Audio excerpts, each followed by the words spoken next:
Hey everyone, welcome back to the Library of Parthos. My name is Sarah, and today we're going to be talking about a book that was a wild ride from the very beginning to the end, and that is Threads That Bind by Kika Hatzopoulou.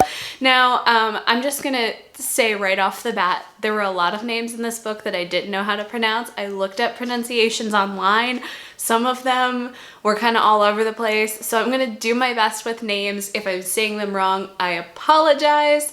I really enjoyed this book. First of all, there was a lot of mythology referenced in the book. I wouldn't say it was necessarily like a Greek myth retelling or anything along those lines, but there were a lot of nods to mythology, which I really appreciated. It wasn't one of those books where like the villain was super obvious from the beginning. Like I kind of figured out what was going on, but I was still surprised by some elements at the end. And I do have to say, once I started this book, I got through it fairly quickly. And I didn't really know when I started if it was going to be like a standalone, if it's going to be part of a series. So when I got to the end, of course, it is part of a series. So I still have a lot of questions. I was super disappointed that I didn't have answers to them. But that's okay. I'm really excited for whenever the second book does come out. In this book, some of the characters are descendants of the gods, meaning they have some elements of their power, but that's kind of about it. So the main character, Io, is descended from the Fates. So that means that she has the ability to see people's life threads. And I won't get into a lot of detail about that because I don't want to give any of the plot away. Anyway, she is currently working as a private investigator, and all of these crazy things start happening. Like there are these women who are murdering people, and so she is hired to try to figure out what's going on. The person that she has to work with is her like fated love, I guess is probably the best way to say it, that she knows that they are connected by a thread. So she has to deal with trying to be his partner in this investigation while also trying to navigate all of the feelings around just the fact that they're supposed to end up together. So that's kind of it in a nutshell. I don't want to get into too much in terms of the details of the story, but I'll go ahead and get into some spoilers now. So if you are trying to avoid spoilers for this book, or you're just somebody who doesn't like information ruined before you pick up a book, feel free to skip to the end. Okay, so the first thing that I want to say is I was really impressed with the world building in this book.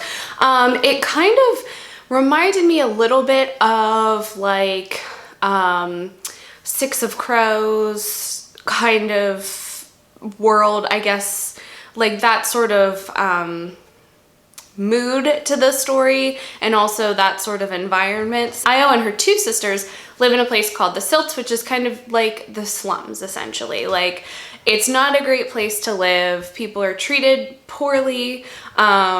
There are gangs that are, always, well, not fighting for power anymore. That kind of happened in the past. There's one gang that kind of rules over the city. Crime is a big issue. So I just kind of like it very much reminded me of like Six of Crows and how the world was described, how the other locations throughout the world were also described. No, we don't really get to see them, but there are some characters who come from some of those other locations, so we get to learn a little bit about the different cultures and ways of life in those specific places.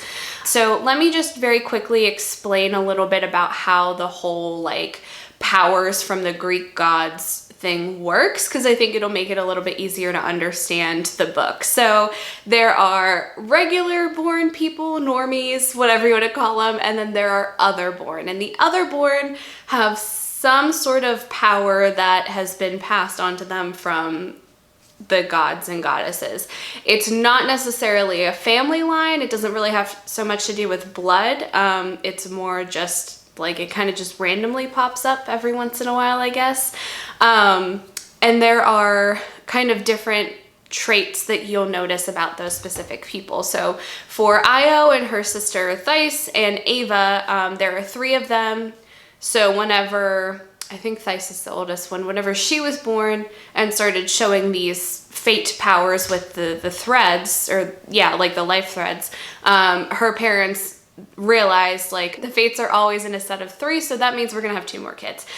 So like some of them are kind of paired together. The muses, which we'll talk about in a little bit, there are, I think, 9 of them. None of them are related, but they all just kind of pretend that they are to like put up a show, you know. And so there are different powers that people have. So Io and her sisters are Moira born, which just means that they have the power of the fates. So Io can see life threads and she can cut them. Ava can, I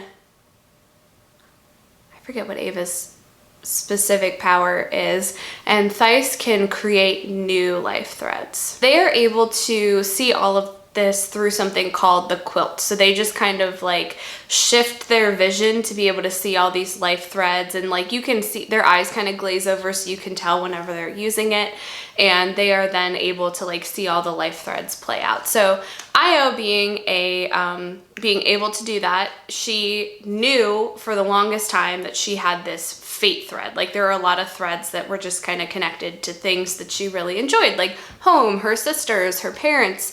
They ended up passing away, but when they realized she had threads connected to them. Croissants that were filled with chocolate, I think she really liked. So like they were just things that meant a lot to her. One of them was connected to something, and she figured like this is probably my you know, my love thread or whatever it is. Not super interested in it. And then one day, I think it was Ava, said, "Hey, I found who it is." And Io didn't really want anything to do with it. She was like, I don't really like the idea of just being like, hey, we're supposed to be together, so let's do it. And also they had found out at the time that her fated person had a girlfriend. They were like, we don't kiss other people's boyfriends. That's a hard pass for us. So she just kind of knew he was out there, but wasn't really like pursuing that, and thought from time to time of cutting it. She has a friend who is able to manipulate dreams. That's her power. One of the other characters in the story, well, there are a couple others. Some are able to make you feel fear. Some are able to like use blood to like manipulate blood in a specific way. So there are a lot of different powers that come from, healing, of course, from different mythological gods and goddesses that some people possess and some people don't. Now there is some segregation between the otherborn and the normies. I don't remember if they have a name. I'm just gonna call them the normies. But the otherborn are looked down on because they're like weirdos, right? They have these weird powers. People are scared of them if their power is particularly dangerous. Or could be used in a negative way. For example, Io can cut threads, including somebody's life thread. So, you know, if they have an addiction, she can cut that thread and help them get over that addiction. She could also just flat out kill somebody. So like people like that are really looked down on. Okay, I hope that's enough of explanation of the world to kind of understand the plot a little bit. So Io is working as a private investigator, so people reach out and say like, hey, my husband's having an affair, can you go cut the thread that's connecting him to his mistress? Or my son's addicted to gambling, can you go cut that thread? So this is what Io gets paid to do. So she's investigating an affair, and while she's doing so, this old woman just walks in, she was a regular person, did not have any powers, and she's holding her severed life thread in her hand. So 2 issues with that. Number 1, she's dead because her life thread has been cut. Number 2, she's just a regular normie, so she shouldn't be able to see the threads or know that they're there. So it's just very weird. She attacks the guy, and Io's able to kind of step in and save her. And then she's trying to chase down the woman, and she opens the door, and there is none other than her love interest to be, I guess. Not sure how to pronounce his name. I looked it up and I thought it was Edei. I've heard Edei. I'm not really sure how to pronounce it, but anyway, he is there, also going after this dead woman with a life thread in her hand that she's using to try to like kill people. So they're not able to catch her. I think she does get away. Io goes home. She's really shaken up by all of this stuff that has happened. And when I was reading it, I pronounced it Edei. I feel like it's just easier if I say that to describe it rather than trying to stumble over something while I'm talking about the book. So I'm going to stick with that pronunciation. It might be wrong, but we're just going to go with it. So anyway, he shows up at her door and he says, Bianca wants to see you. So Bianca is like the mob queen. She rules that city and fought a lot of people and killed a lot of people to get there. So anyway, she says that 2 of her guards have been killed by not necessarily the same woman, but someone very similar, who was holding a severed life thread that was a normal person, shouldn't have any sort of powers, and they were either cutting people's threads or just trying to like kill them with it. So she asks Io and Edei to figure out who the women are, who they're working for, how this is all happening, so that she has answers. And while they're having that conversation, the woman, they end up calling them wraiths. So I'm also just gonna say that to make it a little bit easier, because they're like dead but not dead. So anyway, one of the wraiths comes in and attacks Bianca and tries to kill her. So she then doubles down and says like, yes, I need you to figure out who is behind all of this, because it's messing now with my life, with the life of my people. So Io and Edei are doing everything that they can to figure out who is controlling these women, how they're getting these life threads because they don't have any powers. There's a lot that happens in the middle with, you know, them trying to figure out who's doing things, getting caught, getting rescued, getting beat up. A lot of action in the middle of the story. And of course, throughout this entire time, they're growing closer. Io's really conflicted because she doesn't want to tell Edei about the thread connecting them. She also knows he has a girlfriend, so she's like not sure how to feel about all of that. Toward the end of the story, Io learns that her older sister Thais, who left many, many years ago, is back in the really nice part of town and hasn't said anything to her about being back. So she ends up seeing her at a meeting that she was investigating and realizes she's engaged to the mayoral candidate for the city, a guy who's running for mayor. And at this point, they're really suspicious of him. So she says, like, I need you to come home with me. I don't think you're safe here. And of course, she fights her the whole way and says, like, this is literally the safest place I could be. We're just trying to do good work. We're trying to, you know, make sure that everyone feels safe in the city. We want the otherborn to have their own police force. That way they're given a fair trial and not mistreated as they are now. So she is trying to help the city to become a better place. She is hoping that her fiance becoming mayor will contribute to that too. But Io is still really suspicious of the whole thing. It just seems like he's always in the wrong place at the wrong time. However, at one point she is visiting her sister and one of the wraiths does come to attack them there. So she's a little less suspicious at that point. Toward the end of the story, of course, Io and Edei are like, you know, they gotta figure this out, what is going on with them. Somebody says something within his hearing about his girlfriend and he's like, I don't have a girlfriend. We broke up like well over a year ago. And so Io's like, this is my opportunity to just make a move here. And then we find out that he also knew about the thread connecting them. He had, I guess, paid a private investigator to like figure out who he was connected to. So at the end of the book, they're still at a point where they're kind of trying to figure out those feelings. Like, are they real feelings that they have for each other? Are they influenced by the thread connecting them?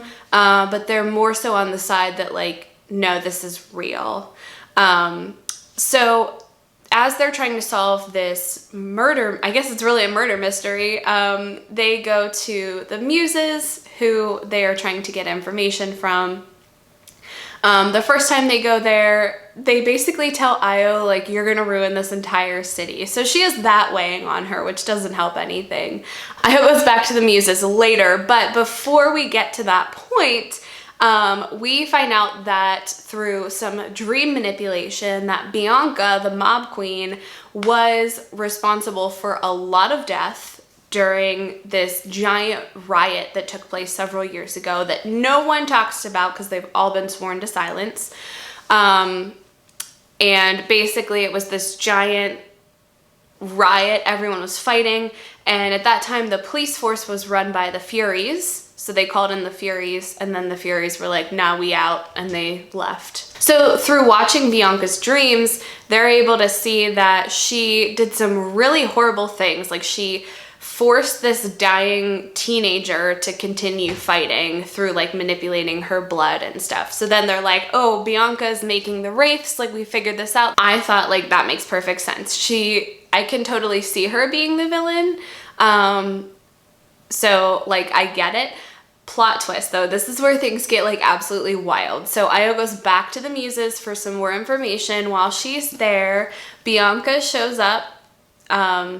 She had been arrested and they noticed that she was, well, her life thread was cut. I don't want to say she was dead because she kind of wasn't. Anyway, so she shows up now as a wraith. So Bianca just goes wild and starts killing all of the muses. But they're still able to communicate with her. So the other wraiths were just like, this is justice, blah, blah, blah.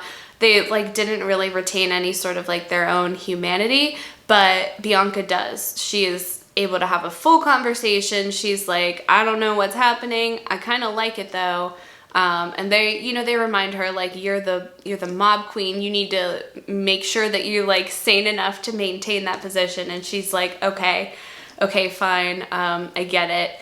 And then Io starts to kind of connect some of the pieces together. So technically Bianca wasn't really the villain. She made some really questionable choices. But she starts to realize that like somebody else is really making the call here. It's not Bianca. The only other person that would make sense to be able to hold this type of power would be like a god themselves. And so she starts thinking like, have the gods returned? Is that like really who's making the call here?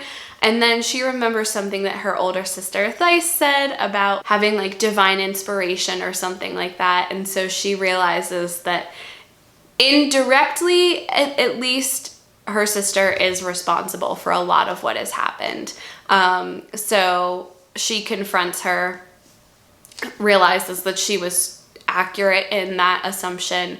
However, she's not the one making the call. There is somebody else, and she refuses to give them up. So as she's like escaping, Io grabs a hold of the thread that connects Thais to whoever is making these decisions. And she just kind of wraps it around her finger to keep a hold of it. So that's kind of where the story ends, that she is going after whoever that is to try to figure things out. Bianca is still, like, she's fine. She's just kind of like half dead. And through all of this, Io realizes that the Furies didn't just like check out during the riots. They were all killed. So that was kind of all of the local gangs had kind of decided like, yes, let's start this giant riot. Let's like really mess things up. So the Furies have to come in to fix it, and then we'll just kill all of them. So that's kind of what they did. The Furies are like long gone. But all of these wraiths now, all of these women that are using their severed life thread to kill people are somehow getting the power of a Fury.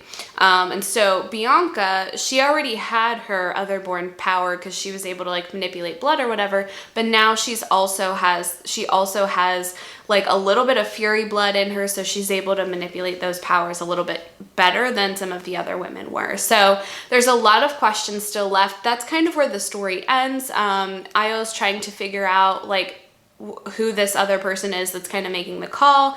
Edei ended up getting injured, but he said like, I'll come find you whenever I'm healed.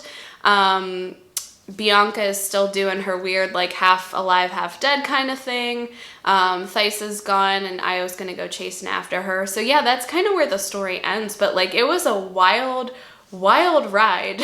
Like I said, I figured the villain would be just like somebody like, oh, it was Bianca, ha ha ha, like we all knew it, but no, there's some like higher power involved, and so I'm really interested in continuing this series. So hopefully the second book will be out soon. If you plan to read it, or if you did read it already, I'd love to hear your thoughts. As always, thank you so much for watching. Don't forget to like and subscribe, and I'll see you guys soon. Bye.